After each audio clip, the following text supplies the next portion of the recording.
এই জন্য মৃত্যুর মাধ্যমে মানুষের চোখের দৃষ্টি কমে না, বাড়ে। ফাবাসারুকাল ইয়াউমা হাদীদ, আজ তোমার চোখের দৃষ্টি আল্লাহ বলছে মৃত্যুর পরে আরো তীক্ষ্ণ, আরো বেড়ে গেল, বেড়ে গেল।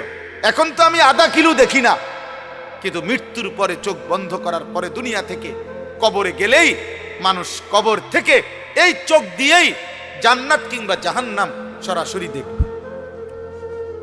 চোখের পাওয়ার বেড়ে যাবে, চোখের দৃষ্টি বেড়ে যাবে। এই জন্য মৃত্যু মানে হারিয়ে যাওয়া না। এই একই কথা আল্লাহ তাআলা বারবার বলছেন, বারবার। আমরা হুজুররা, আমরা মোল্লা, আমরা মৌলবী, আমরা এই হুজুর, আমরা জীবন আপনাদেরকে আখেরাত, কবর, মৃত্যু, পরকাল এ কথা মনে করাই। কেন?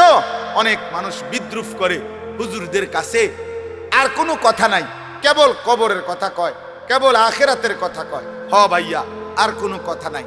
ডাক্তারের কাছে কেবল চিকিৎসার কথা, ইঞ্জিনিয়ারের কাছে কেবল বিল্ডিং প্ল্যানিং এর কথা, রাজমিস্ত্রির কাছে কেবল ইট বালু সিমেন্টের কথা, কাঠ মিস্ত্রির কাছে কেবল কাঠ, টিন, জলুই, ফেরেক এটারই কথা। যে যেই কাজ করে তাকে ওই কথা বললে ওইটাই মানায়, সে অন্য কথার পণ্ডিতি করলে এটা মানায় না। মোল্লা, মুন্সি, মৌলবী, আলেম, ওলামা, আমাদের জিম্মাদারি আল্লাহর বান্দাদেরকে আখেরাতের দিকে তৈরি করা, পরকালের জন্য তৈরি করা। আর খোদার কসম, এটাই সত্য যে আখেরাতের প্রস্তুতি, আখেরাতের চিন্তা, এটাই শ্রেষ্ঠ প্রস্তুতি, এটাই সর্বশ্রেষ্ঠ চিন্তা। আপনি মরে গেল আপনি চিন্তা করেন না আপনার ফুট বাঁচবো। আমি মরে গেলে, অনেক মানুষ আছে না, আমি মরে গেলে আমার জি ফুটটি কেমনে জানি চলবো। আমনের বাপ মরাতে আপনি যেমনি চলছেন, এই আমনে মরার পরেও আমনের জি ফুট এমনি চলবে। আমনে কোনো টেনশন করেন না, আমনে এত মিথ্যা বলার দরকার নাই, আমনে এত সুদ, এত কিস্তি, এত বাটফারি, সিটারি জিফুতের লাইগা করছি না, না, লোভের কারণে করছেন, স্বার্থের কারণে করছেন। কোন সুদখোর মনে রাখবেন স্ত্রী সন্তানের প্রতি দরদি না। কোন কিস্তিখোর যারা কিস্তি নেয়, এই হারামখোর মূলত স্ত্রী সন্তানের মায়ায় না, লোভে, লোভে, লোভে। আপনাকে বলে নাই বেটা স্ত্রী সন্তানকে হারাম দ্বারা পালতে, হারাম দ্বারা তার সংসার করতে। আপনাকে আল্লাহ বলে নাই, নবী বলে নাই, রাষ্ট্র বলে নাই, মেম্বার বলে নাই, চেয়ারম্যানে বলে নাই, এই পৃথিবীর কোনো পাগলেও বলে নাই। আমনের লোভ আপনারে সুদ খাওয়াইছে, আমনের লোভ আপনারে কিস্তি নেওয়াইছে। আপনি হারামখোর মিয়া। কোন হারামখোরের সন্তান মানুষ হয় না, আমি বলে গেলাম, লিখিত দিলাম, লিখিত। সুদখোরের সন্তান মানুষ হয় না, কিস্তিখোরের সন্তান মানুষ হয় না, ঘুষখোরের সন্তান মানুষ হয় না। যদি বলেন মানুষ হইছে, আমারে বলেন, আমি দেখতে যাব। আপনি কি দেখাইবেন মানুষ হয়েছে? মানে হেতন পয়সা ইনকাম করে, 1 লাখ টাকা বেতন পায়, 1 লাখ টাকা বেতন পাইলে হেতনে মানুষ কয়। আপনার এটা কে বলছে? কোথায় লিখছে? কোথায়? সে উপার্জনে না শিখছে মিয়া, সে পয়সা রোজগার করা না শিখছে। আপনার সন্তান টাকা উপার্জন করলে তো মানুষ হইছে বলে না। এই পৃথিবীর কোন অভিধানে, কোন ডিকশনারিতে কোথাও কথা লেখা নাই যে মানুষ কাকে বলে। যে উপার্জন করে টাকা, তাকে মানুষ বলে? তাকে বলে মানুষ মিয়া? কোথায় লিখছে এটা বলেন? পৃথিবীর কোথায় লিখছে এ কথা? ইনসান তো ভিন্ন কিছু, ইনসান তো ভিন্ন কিছু। উপার্জন, নিজের খাবারের চাহিদা পূরণের জন্য প্রয়োজনীয় জিনিস সংগ্রহ, এটা তো পিঁপড়াও করে। একটা পিঁপড়াও তো এই পৃথিবীর সবচেয়ে বেশি শক্তিশালী, এই পৃথিবীর সবচেয়ে শক্তিশালী প্রাণী কি? পিঁপড়া। পিঁপড়াই পৃথিবীর সবচেয়ে শক্তিশালী প্রাণী, যে তার ওজনের চাইতেও ভারী জিনিস বহন করতে পারে। একটা হাতি সমপরিমাণ আরেকটা হাতি কাঁধে লইতে পারত না,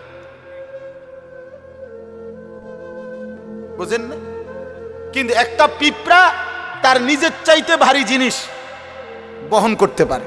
এই জন্য পিঁপড়া সবচেয়ে শক্তিশালী প্রাণী, সে তার অবস্থানের চাইতে বেশি জিনিস নেয়। এই জন্য ভাইয়া, বাবা, আখেরাত ভুলবেন না। বাবাদেরকেও বলি, আমার সাফ কথা, একটা লোক, আমি তো চ্যালেঞ্জ করছি, কোন বাপ, একজন বাবা এখানে দাঁড়িয়ে বলেন যে আমি সুদে কিস্তিতে 12 লাখ টাকা লইয়া আমার ফুতেরে বিদেশ পাঠাইছি, হুজুর আল্লাহ জানে আখেরাতে আমারে মাফ করে, আল্লাহ জানে আমার কবরের আযাব মাফ করে দে, এই আশায় আপনি এখন খাড়াই পড়েন, এই নে দাঁড়াই বলেন, আপনি ছবি উঠাবেন, সবাই ছবি উঠাবেন। এবারে যে এবারটা সুদে টাকা লইছে, লইয়া কিস্তিতে টাকা নিয়া এবারটার ফুতেরে বিদেশ পাঠাইছে, আল্লাহ জানে উনারে এবারটারে জাহান্নাম থেকে মুক্তি দেয়, আখেরাতে জানে মাফ করে, এই আশায় এটা এখন কর। আসেন এখন আসেন, বলেন একজন লোক বলেন, বুঝেন নাই কথা আমার, বলেন আপনি সুদে টাকা নিছেন আখেরাতের আশায়, কথা বলেন না কেন? আপনি কিস্তিতে টাকা নিছেন আখেরাতের আশায়, জাহান্নাম থেকে বাঁচার আশায়, দুনিয়ার লোভে। আপনি এটা বুঝছেন আপনার ছেলেটা এখন আমি 12 লাখ টাকা দিলে এটা আমার একটা টাকা উপার্জনের মেশিন, আমি একটা মেশিন বইয়ে এলাম, এরপরে হেতে টাকা দিব, তা নাই তো বলেন? দুনিয়ার আশা ছাড়া, সম্পদের আশা ছাড়া বাড়ি করবেন, বিল্ডিং করবেন, জমি কিনবেন, সংসার চালাইবেন, বাজার সদাই খাইবেন, আপেল মালটা খাবেন, এই তো দুনিয়ায় হলো। তো আখেরাত, আখেরাত ভুলে গেলেন, বাবাও ভুলে গেলেন, সন্তানও ভুলে গেলেন। আপনার ছেলে উপার্জন একদিন কর্মে না গেলে আপনার মনে গুসা হয়, কিরে ফুর্তি কি শুরু করলি, কামে যাস না কা? কিন্তু আপনার ছেলে 365 দিনে, খোদার 1 বছরে একদিনও ফজরের নামাজ পড়ে না, একটা দিন পড়ে না, এত বড় জানোয়ার মুসলমানের ঘরে ঘুমায় কেমনে? ওরে জিজ্ঞাসা করেন না, ওই ছেলেটাকে জিজ্ঞাসা করেন, তুই মানুষ না জানোয়ার? ওরে বলতে বলে, একদিনও তুমি 365 দিনে মুসলমানের ঘরে জন্ম নিয়ে তুমি একদিনও ফজরের নামাজ পড়বা না? তোমার আল্লাহ নাই, তোমারে কেউ বানায় নাই, তুমি মাটির তলের থেকে বাইরিছ, তুমি আসমান থেকে পড়ে গেছ, তোমার কোনো সৃষ্টিকর্তা নাই, তিনি তোমার কাছে কিছু চায় না। আস্তাগফিরুল্লাহ, আস্তাগফিরুল্লাহ।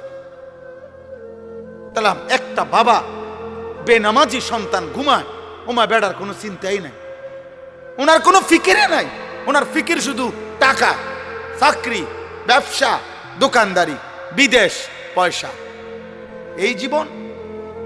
বলেন আব্বা, আখেরাত কেমনে ভুলে গেলেন? আখেরাত যদি ভুলেও যান তো আখেরাত হবে না? কথা বলেন না? বলো ছেলেরা, বাবা তোমরা বলো, তোমরা যারা আজকে মৃত্যু ভুলে গেছো, তোমাদের মৃত্যু হবে না? তোমরা যারা নামাজ পড়ো না, তোমরা তো মৃত্যু ভুলে গেছো। তোমাদের যাদের চরিত্র অপবিত্র, নারী দেখে, উলঙ্গ ছবি দেখলে, নারী দেখলে, জিনা ব্যভিচারের দৃশ্য দেখলে, হারাম নারী দেখলে বীর্যপাত হয় শরীরের মধ্যে, আর এই শরীর তখন নাপাক হয়। নাপাক জিনা করিলে, ব্যভিচার করিলে, নারীর সাথে হারাম সম্পর্ক করিলে, মদ পান করিলে, ব্যভিচার করিলে শরীর নাপাক হয়, অপবিত্র হয়, অপবিত্র। আল্লাহ রসুল সাল্লাল্লাহু আলাইহি সাল্লাম বলছেন, যে ব্যক্তি মদ পান করে, যে জিনা ব্যভিচার করে, খোদার কসম নবী বলছে আল্লাহ তার অন্তর থেকে ঈমান খুলে ফেলে, মানুষ যেমন তার দেহ থেকে জামা খুলে ফেলে।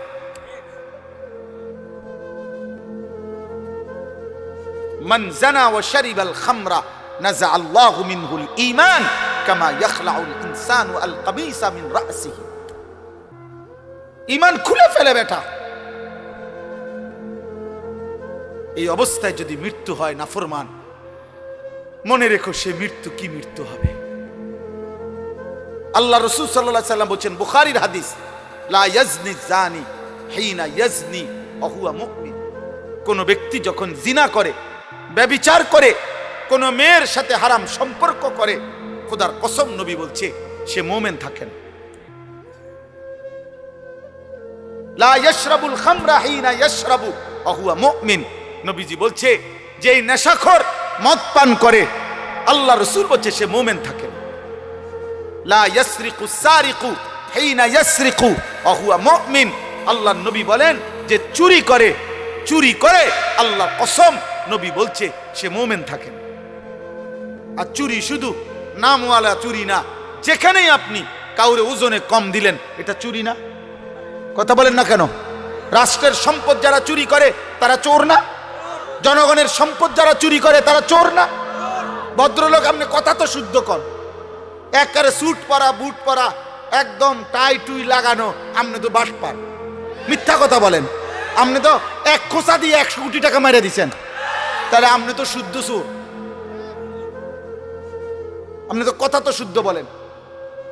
এজন্য বললাম আব্বা, দুইটা শব্দ ইংরেজি বলা, প্যান্ট পরা, স্যুট পরা, শুদ্ধ ভাষায় কথা বলা, টাকা পয়সা উপার্জন করা, এর নাম মানুষ না।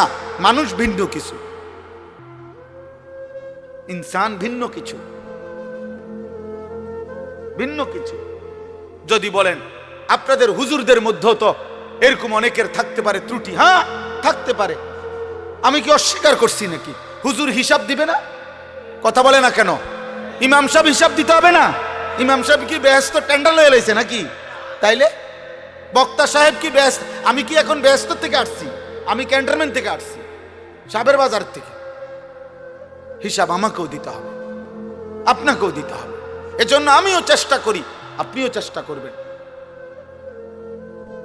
আমি তো আল্লাহকে সাক্ষী রেখে বলতে পারি, ইনশাআল্লাহ। আপনি বলেন, আমি বলি, আমি 5 ওয়াক্ত নামাজ আজকে জামাতের সাথে পড়ছি। আপনি দাঁড়ান, যুবক ভাই তোমরা তো বলো। এই জন্য একজন আরেকজনের কাঁধা ছোড়াছুরি করলে হবে না। আপনারও তো দোষ আছে না, আপনারও তো দোষ আছে, এ কথা বললে হবে না আব্বা। আপনার দোষ আমার দোষ প্রশ্ন না। আমাদের প্রত্যেকেই আল্লাহর সামনে যেতে হবে, আখিরাতে যেতে হবে। এই গুনাহ থেকে বাঁচতে হবে, গুনাহ থেকে বাঁচতে হবে। প্রতিটা গুনাহ বাবা, প্রতিটা গুনাহ, প্রতিটা পাপ, খোদার কসম আল্লাহর নবী বলছেন, ওয়া ইন্নাল ফুজুরা ইয়াহদি ইলান নার। নবীজি বলছেন, উম্মত, প্রতিটা গুনাহ তোমাদেরকে জাহান্নামের দিকে টেনে নিয়ে যাবে।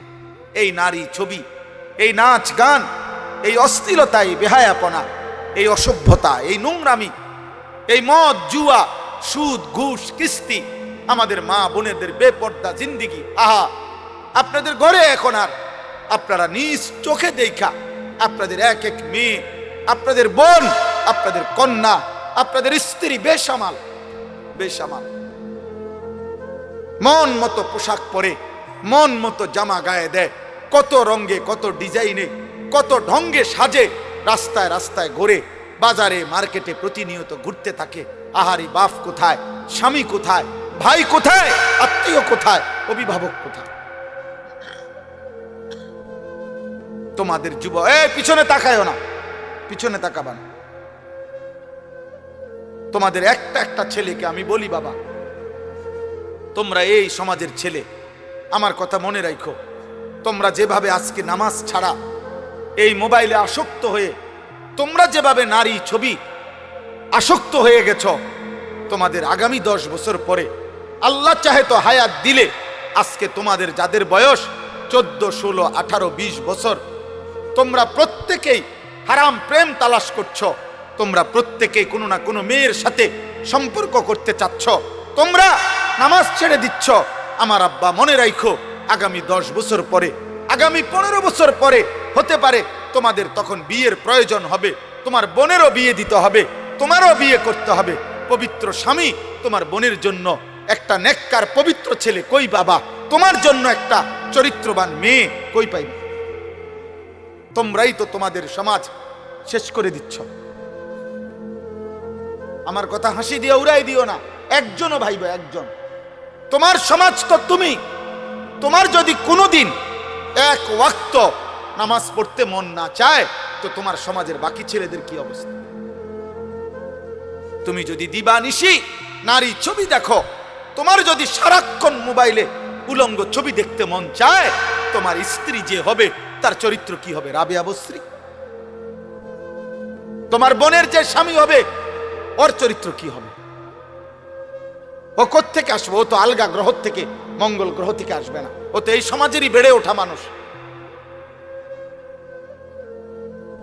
ও তো এই সমাজের বেড়ে ওঠা মানুষ। আমরা এখন নিজেরা বুঝি, ছোটবেলায় মাদ্রাসায় আমরাও পড়ালেখা করছি বাবা, আর এখন আমরা মাদ্রাসায় পড়াই বাচ্চাদেরকে। খুব কষ্ট হয়, বেশি কষ্ট হয় বাচ্চাদেরকে এখন পড়াইতে। কেন? একটা বাচ্চা আপনার তার বাড়িতে গেলে তার চারিদিকে তার বাড়ির চাচাতো ভাই, মামাতো ভাই, ফুফাতো ভাই, জ্যাঠাতো ভাই, খালাতো ভাই, আপন বড় ভাই, আপন মা, আপন বোন, প্রত্যেকের হাতে দেখে একটা একটা বড় মোবাইল। সবাই ছবি তুলতেছে, ভিডিও করতেছে, সবাই আপনার নাটক দেখতেছে। এর মাঝখানে এই একটা ছেলে, সে তখন নিজের বড় অসহায় মনে করে যে আরে আমার বোন মাদ্রাসায় পড়ার কারণে আমারে বন্দি করে রাখছে, আমারে জেলখানা দিয়ে রাখছে, আমারে আবদ্ধ করে রাখছে, আমার জীবনের কোনো সুখ নাই, আনন্দ নাই, আমার কোনো উল্লাস নাই। এই কারণে প্রতিনিয়ত আমরা মাদ্রাসা চালাই বাবা, প্রতিনিয়ত বাচ্চাদেরকে অভিভাবক আইসা কাঁদে যে হুজুর কোনোভাবে মাদ্রাসায় পড়াইতে পারতেছি না, রাখতে পারতেছি না, কেবল ছুটে যায় বাচ্চা, কেবল ছুটে যায়। কারণ চারিদিকের গুনার এই আয়োজন দেখে তার নিয়ন্ত্রণ করা একা কষ্ট হয়। তুমি বলো বাবা, তুমি বলো, বুঝতে দেখো, বুঝতে দেখো।